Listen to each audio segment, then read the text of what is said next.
Hi everyone, welcome to our channel. నేను మీ anchor Saritha. ఈరోజు మనతో పాటు శ్రీ కిరణ్ శర్మ గారు ఉన్నారు. ఆయనతో మాట్లాడతాం. నమస్తే సార్. నమస్తే తల్లి. ఎలా ఉన్నారు సార్? అద్భుతం. సో నా ప్రశ్న, పవన్ కళ్యాణ్ జాతకం ప్రకారం పిఠాపురంలో ఆయన పరిస్థితి ఎలా ఉంది? గెలుపు వస్తుందా లేదా? చాలా మంది అడిగేటువంటి ప్రశ్నలు ఇవి. అంటే ఒక రకంగా కాంట్రవర్సీ ప్రశ్నలు అనుకోవచ్చు, మేము ఈ కాంట్రవర్సీ ప్రశ్న అనుకోవచ్చు. బట్ నేనేమంటానంటే పవన్ కళ్యాణ్ గారు కానీ లేదా ఇతరత్ర మనకి బాబు గారిది కానీ జగన్ గారిది కానీ ఎవరి డేట్ ఆఫ్ బర్త్ మాకేం వర్గం, రియల్ డేట్ ఆఫ్ బర్త్ ఎవరివ్వరు. బయట చెప్పే వాళ్ళందరూ కూడా వారి వారి ఊహాగానాన్ని బట్టి ఎక్కడెక్కడో దొరికించుకున్నటువంటిది, ఎక్కడ మీకు ఇంటర్నెట్లో దొరికినటువంటి డేట్ ఆఫ్ బర్త్ ప్రకారంగా 2 సెప్టెంబర్లో పుట్టాడు, 97 పుట్టాడు అని చెప్పేసి వాళ్ళు అనుకోవడం తప్ప there is no guarantee the perfect date of birth అని తెలియదు, మనకి ఎవరికి తెలియదు. ఎప్పుడైనా సరే జ్యోతిష్యం అనేది date of birth, time, place of birth correct గా ఉంటేనే, అంటే లాటిట్యూడ్ లాంగిట్యూడ్ తో సహా కరెక్ట్ ఉంటేనే 90% ఇవ్వగలుగుతాం. 100% ఇవ్వడం అనేది ఇంపాసిబుల్. అది ఎవరికి ఇంపాసిబుల్. ఎవరికి పాసిబుల్, అందరికీ కాదంటే కొంతమంది ఉన్నారు సన్యాసులు. అంటే కేవలం భగవంతుడి మీద మాత్రమే వారు భగవద్ధ్యానంలో ఉంటూ మనం అలా వెళ్తున్నప్పుడు తటస్థించి నీకు ప్రమాదం జరుగుతుంది లేదా నీకు శుభవంతుడు అన్నప్పుడు అవి వాళ్ళకి నిజమవుతాయి. అంతే తప్ప సన్యాసులకి వాళ్ళకి తప్ప ఇలా మేము దక్షిణ తీసుకొని చెప్పేటువంటి జ్యోతిష్కులకి 90%. రెండవది ఇంపార్టెంట్, చాలా మంది జ్యోతిష్యం నేర్చుకోకుండా, అంటే జ్యోతిష్యం అంటే చూచే చోళ అశ్విని అనేది జస్ట్ అందరి పంచాంగం మీలాంటి వాళ్ళు ఓపెన్ చేసినా ఈ అక్షరం ఉన్న వాళ్ళది ఈ రాశి అవుతుంది, ఈ నక్షత్రం వస్తుంది అని కామన్ తెలుస్తుంది. అవి కూడా తెలియనటువంటి వాళ్ళు ఇప్పుడు 90% జ్యోతిష్కులుగా ఉన్నారు. 90% వాళ్ళని ఏమంటారంటే వాళ్ళు జ్యోతిష్కులు కారు, వాళ్ళు ఎటువంటి జ్యోతిష్కులు కారు, కేవలం ఏదో వచ్చినటువంటి స్క్రిప్ట్ లాంటివి చదివేసి చదివినటువంటి జ్యోతిష్కులు కారు. అంటే ఇదివరకు పాత టీవీ కాలంలో స్క్రిప్ట్ పెట్టుకొని ఇలా వార్త చదివినట్టుగా ఉండదు. అంటే తప్పు చేయట్లేదు, అంటే నేను న్యూస్ రీడర్స్ తప్ప అనట్లేదు, అంటే స్క్రిప్ట్ రీడర్స్ వాళ్ళు. ఇప్పుడు అలా లేదు. ఇప్పుడు ఎలాగైతే సోషల్ మీడియాలో ఆ స్పాట్ ఇన్ఫర్మేషన్ లాగానే యాంకర్స్ అడిగిన ప్రశ్నకి టక్కున సమాధానం చెప్పి టక్కున వార్త చదువుతున్నారు. సో ఇది వేరు. కానీ చదువుకున్నటువంటి ప్రతి ఒక్క వ్యక్తి కూడా జ్యోతిష్కుడుగా తన వైపు తిప్పుకొని ఏదో హంబక్ చేసేసి ఒక 10 కారుల్లో తిరిగి 4 అంతస్తుల బిల్డింగ్ కట్టేసి పెద్ద బోర్డులు పెట్టేసి చెప్పేవన్నీ కూడా కరెక్ట్ జ్యోతిష్యం కాదు. ఇవాళ చాలా మంది ఉన్నారు, అలా చాలా మంది ఉన్నారు. ఇక కంకణాలు, రుద్రాక్షలు, డిఫరెంట్ హెయిర్ కలర్స్ తో చాలా మంది మధ్య బయటకు వచ్చారు. నేను అవమానించట్లేదు ఎవరిని కూడా. బట్ ఎవరు మంచి స్పష్టమైనటువంటి ఇన్ఫర్మేషన్ ఇవ్వగలరు అనేది ఈ యొక్క ప్రేక్షకులే నిర్ణయించుకోవాలి. నేను గొప్పోడిని చెప్పట్లా, నేను మంచివాడిని గట్టిగా చెప్పుకోగలుగుతాను. నేను గొప్పోడిని కాదు, కానీ మంచివాడిని గట్టిగా చెప్పగలుగుతున్నాను. సో ఇప్పుడు అమ్మాయి అడిగిన ప్రశ్నకి సమాధానంగా ఇంత ఉపోద్ఘాతం వచ్చింది. ఇప్పుడు నేను మీరు అడిగిన ప్రశ్నకి సింపుల్ గా చెప్పాలంటే పిఠాపురంలో పవన్ కళ్యాణ్ గెలుస్తారా అని అడిగే ప్రశ్న.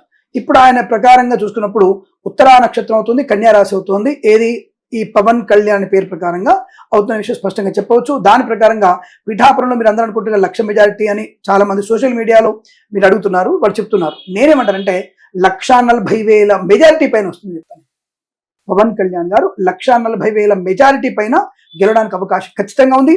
ఇదే రెట్టి వాళ్ళు మళ్ళీ ఈ ఫలితాలు ఒక 10,000 తగ్గినా, ఒక 10,000 అంటే 10,000 పెరుగుతుందో తగ్గవు, తగ్గితే ఇదే వచ్చి ఇదే యాంకర్తో ఇదే కెమెరామెన్తో నన్ను ఇంటర్వ్యూ చేయవచ్చును, నేను మాట్లాడే అవకాశం ఉంటుంది. ఇది ఛాలెంజ్, ఇలా మాట్లాడుకుందాం మనం. ఇదేంటి మన ఛాలెంజ్ ఏంటి? నామ నక్షత్ర ప్రకారంగా ఇన్ కేస్ మీ దగ్గర ఎవరిదైనా ప్రేక్షకుల దగ్గర ఎవరిదైనా సరే రెడ్ టీవీ ప్రేక్షకులను ఆదరించే ప్రతి వ్యక్తికి ఒక విజ్ఞప్తి నాది.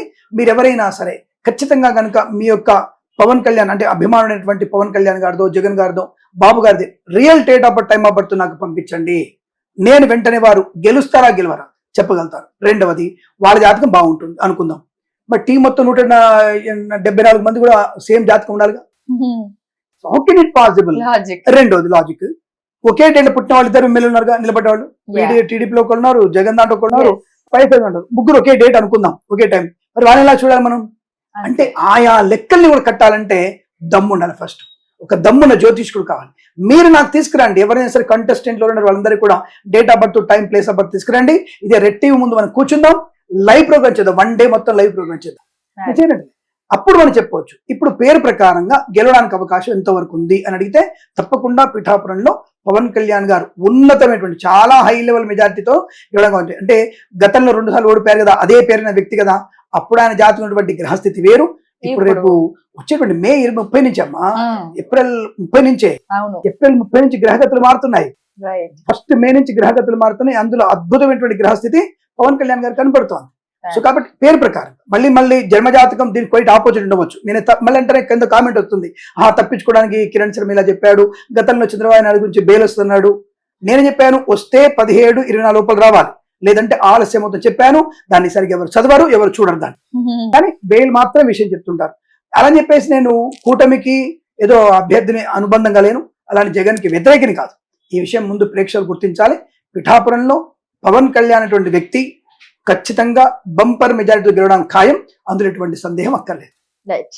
నా రెండో ప్రశ్న, కేసీఆర్ గారు కేటీఆర్ గారు ఈ 2024 లో జైలుకి వెళ్తారని వేణుస్వామి గారు అనడం జరిగింది. ఆల్రెడీ వాళ్ళ చెల్లి గారు వెళ్ళారు. ఒక రకంగా బీఆర్ఎస్ అంతాను నాశనం అవుతున్నారు, లేదా ఒక ఈ స్కామ్ కి గురవుతున్నారని చాలా వరకు వస్తున్నాయి. సో వేణుస్వామి గారి మాట ప్రకారం వీళ్ళిద్దరు కూడా జైలుకి వెళ్లే అవకాశాలు ఉన్నాయని చెప్పారు. ఒక జ్యోతిష్కుడి మాటని ఉటంకించి చెప్పేటువంటి అవకాశం నా దగ్గర అంటే, ఆయన గొప్పవాడు కావచ్చు, గొప్పవాడు కాకపోవచ్చు. మీరు ఏదైతే పేరు చెప్తున్నారో ఆ పేరు నేను పలకకుండా చెప్తున్నాను. ఆయన గొప్పవాడు కావచ్చు, గొప్పవాడు కాకపోవచ్చు. అసలు జ్యోతిష్యం వచ్చా లేదని కూడా నాకు తెలియదు. నాకు అతను చెప్పేటువంటి కొన్ని మాటల్ని మేము స్వీకరించడానికి సిద్ధంగా లేము ఎట్టి పరిస్థితుల్లో. బికాస్ ఆఫ్ అంటే ఒకటి, ఏ దేవత దగ్గరైనా సరే కేవలం గ్రామ దేవతల తప్ప, ఏ దేవత అయినా తప్ప ఈ మాంసాహారంతో మద్యపానంతో పూజే దాఖలాలు ఉండవు. మరి ఉజ్జయిని మహంకాళిలో ఒక శివాలయంలో స్వామివారికి మద్యపాన అభిషేకం చేస్తారు. అందుకే ఆ దేవాలయం భయంకరుడైనటువంటి, అంటే ఈ మామూలుగా అభిషేకం చేసే దేవాలయం ఉండదు, వేరే దగ్గర ఉంటుంది. ఉజ్జయినిలో ఒక చాలా మంది తెలియదు ఆ విషయం, వేరే ఊర్లో ఉంటుంది. అక్కడ మద్యపాన నివేదన పెడతారు, అంటే నైవేద్యం పెడతారు. అక్కడ ఈ ప్రాంతీయుల యొక్క ఆచార ప్రకారం వాళ్ళు పెట్టేవాళ్ళు. భక్త కన్నప్ప గారు మాంసం పెట్టారు అని చెప్పేసి ఇప్పుడు శ్రీశైలం మల్లికార్జున స్వామి దేవస్థానంలో మాంసం పెట్టమంటారా? భక్త కన్నప్ప ఆ భక్తుడేంటి, భగవంతుడు భక్తుని అక్కడ పరీక్షించాడు. ఆ పరీక్షించినప్పుడు భక్త కన్నప్ప గెలిచాడు. అంటే ఆయనకేంటి, వారేంటంటే అటవీకులు, వారికి నా దేవుడికి ఆకలి అవుతుంది, నేను పందిని పెడతా, నందిని పెడతా, ఏదైనా పెడతాను. వాడికి ఏంటి, కడుపు నింపాలి. వాడు అటవికుడు. ఆ టైంలో కన్నప్పకి జ్ఞానోదయం కాకుండా అటవికుడు. ఆటవికుడు తన ఏదైనా పెట్టేస్తాడు.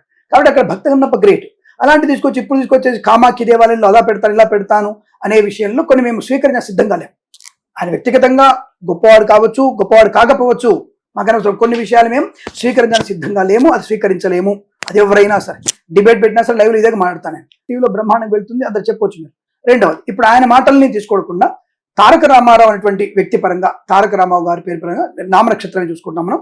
అతనికి తులారాశి అవుతుంది, విశాఖ నక్షత్రం. ఖచ్చితంగా ప్రమాదకరమైనటువంటి స్థితిలో ఉన్నాడు తారక రామారావు గారు. అంటే ఆయన వెళ్తాడా జైలు కంటే, జైలుకి వెళ్తాడా అని చెప్పడం కన్నా, ఇప్పుడు కేజ్రీవాల్ కానీ కవిత గారు కానీ జైలుకి వెళ్ళినట్టు కాదు, వాళ్ళు ఒక అరెస్ట్ అయి ఉన్నారు అంతవరకు. అది జైలు జీవితం ఎందుకు ఉంటుంది? అది అంటే జైల్లో ఉన్న జీవితం కాదు, వాళ్ళు ఒక పర్యవేక్షణ ఉన్నారు. మీరు ఈ పొరపాటు చేయనట్టుగా బయటకు వస్తుంది, మిమ్మల్ని విచారించాలి, మీరు ఇక్కడ కూర్చోండి. ఇప్పుడు పోలీస్ స్టేషన్ మీద ప్రతి ఒక్క వ్యక్తి పోలీసులు పట్టుకున్నట్టేనా? ఉదాహరణకి మీరు ఇంటర్వ్యూకి వెళ్తారు అంటే మేము పోలీసులు పట్టుకున్నట్టేనా?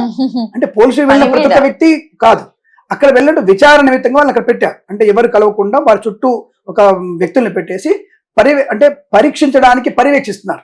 మీరు చెప్పే మాట, అమ్మ మీ మీద నిరాపణ వచ్చింది, ఈ నేరారోపణ కరెక్టా కాదా, మీ మాట పడుతుంది. కాబట్టి కాస్త అతనికి కేసీఆర్ కన్నా తారక రామారావు గారికి అటువంటి ప్రభావం మాత్రం ఉంటుంది.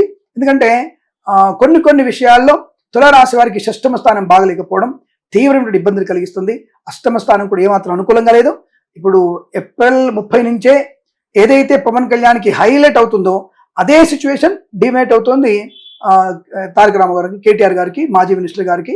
సో కాబట్టి కొంతవరకు అతనికి ఇబ్బంది. మరి చంద్రశేఖరరావు పరిస్థితి ఏంటి?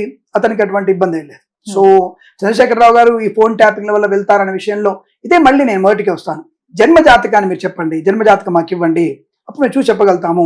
బట్ నాకున్న ఇన్ఫర్మేషన్ ప్రకారంగా చంద్రశేఖరరావు గారు మాత్రం జైలు పాలయ్యే అవకాశం లేదు.